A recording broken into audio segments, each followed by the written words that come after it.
వెంకటేశ్వర స్వామి వారు తని బయలుదేరి వచ్చారు. వచ్చి ఏమో అనంతాచార్యులు అనారోగ్యం తగ్గిందా అన్నారు. ఇటువైపు నుంచి అటువైపు తిరిగి పడుకున్నారు. మాట్లాడలేదు.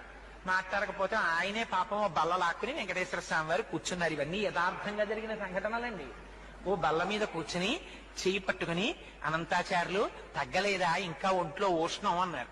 అంటే పాపం మీకు ఇప్పటికి తీరుబడి దొరికింది, మిమ్మల్ని నమ్ముకుని కొండ మీదకి వచ్చి ఈ నేల నుంచి పుష్పకైంకర్యం చేస్తున్నాను, 3 రోజులు అయింది జ్వరం వచ్చి పడి మంచాన వచ్చి నన్ను పలకరించడానికి తీరుబడి కుదరలేదు, వైద్యుల్ని పంపిస్తానన్నావుట, ఏం పాపం నువ్వు వచ్చావేం ఖాళీ దొరికిందా అన్నారు. అంటే ఫోన్లేవయ్యా, మనస్సంతా కష్టపెట్టుకోకయ్యా, నీకు జ్వరం ఉందో లేదో చూద్దామని వచ్చాను.